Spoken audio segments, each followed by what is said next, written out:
Hello बच्चों, चलिए प्रश्न को पढ़ते हैं और समझते हैं।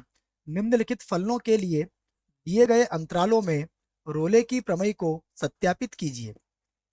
फलन दिया है बच्चों हमें एफ एक्स बराबर ई की घात एक्स गुणा कॉस एक्स, और अंतराल दिया है हमें, बंद अंतराल है, -π/2 कॉमा प्लस का π/2। ठीक है बच्चों, प्रश्न को हल करने से पहले बच्चों हम प्रश्न के लिए मुख्य अवधारणा लिख लेते हैं बच्चों। ठीक है, तो प्रश्न के लिए हमारी देखिए मुख्य अवधारणा क्या होगी। मुख्य अवधारणा, मुख्य अवधारणा में बच्चों हम रोले प्रमेय को समझेंगे और रोले प्रमेय के प्रतिबंधों को लिखेंगे। देखो, रोले प्रमेय में बच्चों हम ये कहेंगे कि हमारे पास मान लीजिए कोई फलन है एफ एक्स जो कि वाई के बराबर है, और इस फलन के लिए कोई अंतराल दिया है ए कोमा बी। ठीक है ना, के लिए। ठीक है बच्चों, अब देखिए इस फलन के लिए हम पहला प्रतिबंध यह लगाएंगे कि हमारा जो फलन एफ एक्स है, एफ एक्स यह अंतराल ए कॉमा बी में सतत हो बच्चों, संतत हो। ठीक है, यह पहला प्रतिबंध है रोले प्रमेय का। अब देखिए इसी का दूसरा प्रतिबंध है कि एफ एक्स खुला अंतराल ए कॉमा बी अर्थात छोटे कोष्टक में अवकलनीय हो। ठीक है बच्चों, यह इस अंतराल में अवकलनीय हो, यह भी आपको याद रखना है। और इसी में बच्चों तीसरा जो इसका प्रतिबंध है वह यह है कि एफ ए बराबर हो एफ बी के। ठीक है बच्चों, तो ये तीन प्रतिबंध हो गए रोले प्रमेय के लिए। अगर कोई फलन इन तीनों प्रतिबंधों को संतुष्ट करता है तब तब रोले प्रमेय से बच्चों हम कह सकते हैं, तब रोले प्रमेय से। ठीक है बच्चों, रोले प्रमेय से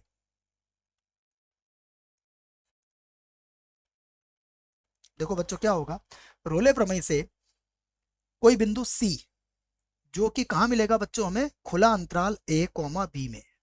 ठीक है, मैं एफ डैश ऑफ सी बराबर 0 से प्राप्त किया जा सकता है बच्चों। यह है हमारा रोले प्रमेय। ठीक है, प्राप्त किया जा सकता है। ठीक है, यह बच्चों रोले प्रमेय के प्रतिबंध है और यह रोले प्रमेय का सूत्र भी है। यहाँ हमें सी का मान प्राप्त करना होता है। ठीक है, अब देखो बच्चों प्रश्न में जो दिया है हम उसे लिख लेते हैं। प्रश्न में हमें जो फलन दिया है वह फलन है हमारे पास एफ एक्स बराबर ई की घात एक्स और कॉस एक्स, और यहाँ जो अंतराल दिया है बच्चों वह अंतराल भी हम लिख लेते हैं। अंतराल है -π/2 से प्लस का π/2। ठीक है बच्चों, अब हम इसके प्रतिबंधों को लिखते हैं। देखो पहला प्रतिबंध हम सतत के लिए देखते हैं बच्चों।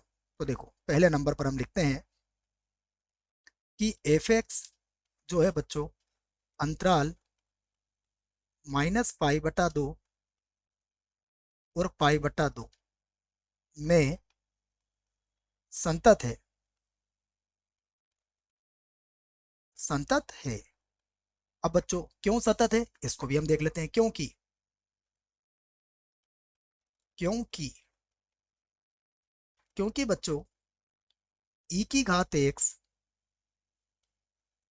तथा कॉस एक्स, देखो बच्चों ई की घात एक्स भी एक सतत फलन है बच्चों, और कॉस एक्स भी एक सतत फलन है, तो दोनों का गुणनफल भी क्या होगा, सतत फलन होगा। इसलिए मैंने कहा कि एफ एक्स जो है वो इस अंतराल में सतत है, क्योंकि ई की पावर एक्स तथा कॉस एक्स संतत फलन है। हम इस बात को लिख सकते हैं, संतत फलन है। ठीक है बच्चों, तो हमने ये कहा कि पहला प्रतिबंध तो संतुष्ट करता है। अब हम दूसरा प्रतिबंध लिखते हैं बच्चों। तो दूसरा प्रतिबंध के लिए देखो सबसे पहले हमें जो फलन दिया है वह क्या है, एफ एक्स बराबर ई की घात एक्स और कॉस एक्स। अब बच्चों हम इसका क्या करेंगे, एक्स के सापेक्ष अवकलन करेंगे। देखो तो इसका अवकलन होगा एफ डैश एक्स और यहाँ गुणा का फार्मूला लगेगा बच्चों। तो e की घात x को वैसे ही रखा, cos x का अवकलन होता है माइनस का sin x, और प्लस बच्चों cos x को हम वैसे ही लिखेंगे, और e की घात x का अवकलन होता है e की घात x। ठीक है बच्चों, तो यहाँ से देखो हम e की घात x को उभयनिष्ठ कॉमन ले सकते हैं, तो यहाँ बचेगा हमारे पास cos x minus sine x. अब यहाँ भी देखो बच्चों, e की घात x जो है एक सतत फलन है, और cos x भी सतत फलन है, sin x भी सतत फलन है, ये सभी सतत फलन है, इसलिए हमारा f डैश ऑफ x क्या होगा, सतत होगा। और अगर f डैश x सतत है तो f क्या होगा बच्चों, अवकलनीय होगा। तो हम कहेंगे कि अतः अतः बच्चों f अंतराल, इस बार बच्चों अंतराल हम छोटे कोष्टक में लेंगे, -π/2 से π/2 में क्या होगा, अवकलनीय होगा, अवकलनीय होगा। ठीक है बच्चों, लिख सकते हो इस बात को आप। अब देखो ये दूसरा प्रतिबंध भी हमारा संतुष्ट हो गया, अब हम तीसरा प्रतिबंध भी लिख लेते हैं बच्चों। तो देखो तीसरा प्रतिबंध हमारा क्या है, तीसरा प्रतिबंध है हमारा एफ ऑफ ए। अब देखो ए का मान कितना है यहाँ पर, -π/2, तो हम लिख लेते हैं इसको, ये होगा एफ और माइनस का π/2, मान रख देते हैं बच्चों। तो ये होगा ई की घात माइनस का π/2, और उसके बाद हो जाएगा कॉस माइनस का π/2। हमें पता है बच्चों कॉस 90 डिग्री का मान 0 होता है, और -90 डिग्री का मान भी 0 होता है, तो हमारा कुल इसका जो आंसर आएगा वो हमारा 0 हो जाएगा। अब हम निकालेंगे एफ ऑफ बी, तो यहाँ पर होगा एफ, और बी का मान कितना है बच्चों, बी का मान है π/2, तो यहाँ पर हो जाएगा ई की घात π/2, और उसके बाद होगा कॉस π/2, और ये भी कितना हो जाएगा बच्चों, 0 हो जाएगा। तो हम कह सकते हैं कि यहाँ जो है बच्चों, अतः एफ ऑफ ए किसके बराबर हुआ, एफ बी के बराबर हो चुका है बच्चों। तो रोले प्रमेय के तीनों प्रतिबंध तो संतुष्ट कर दिया इस फलन ने। अब हम सी का मान खोजते हैं बच्चों। तो अब रोले प्रमेय से, अब हम कह सकते हैं अब रोले प्रमेय से, ठीक है बच्चों, रोले प्रमेय से, ठीक है। देखो रोले प्रमेय से क्या होगा, एफ डैश ऑफ सी बराबर होगा 0। अब यहाँ देखो बच्चों एफ डैश ऑफ एक्स का मान हमने पहले ही निकाल रखा है, मैं लिख देता हूँ। हमारे पास एफ डैश एक्स का मान कितना आया था, यह मान था ई की घात एक्स, उसके बाद कॉस एक्स, और माइनस का साइन एक्स। ठीक है, यही मान था, देख लो आप, देख लेते हैं इसको। यही मान था हमारे पास cos x minus sine x, और कोष्टक के बाहर था ई की घात एक्स। ठीक है बच्चों, तो यहाँ से देखो ये क्या बन जाएगा, यह बन जाएगा हमारे पास ई की घात सी, और फिर कोष्टक में आ जाएगा कॉस सी और माइनस का साइन सी बराबर 0। अब देखो बच्चों ई की घात सी को आप 0 के बटे में ले जा सकते हो, तो यह बनेगा कॉस सी माइनस का साइन सी, और बराबर हो जाएगा 0। और बच्चों हम यहाँ पर इसका कारण दे सकते हैं कि जो ई की घात सी होगा बच्चों, वो कभी भी 0 के बराबर नहीं होता है, इसलिए 0 के बटे में जाके यह हमें 0 मान दे देगा। ठीक है, अब यहाँ से देखो अगर आप साइन सी को इधर ले जाते हो बच्चों, तो साइन सी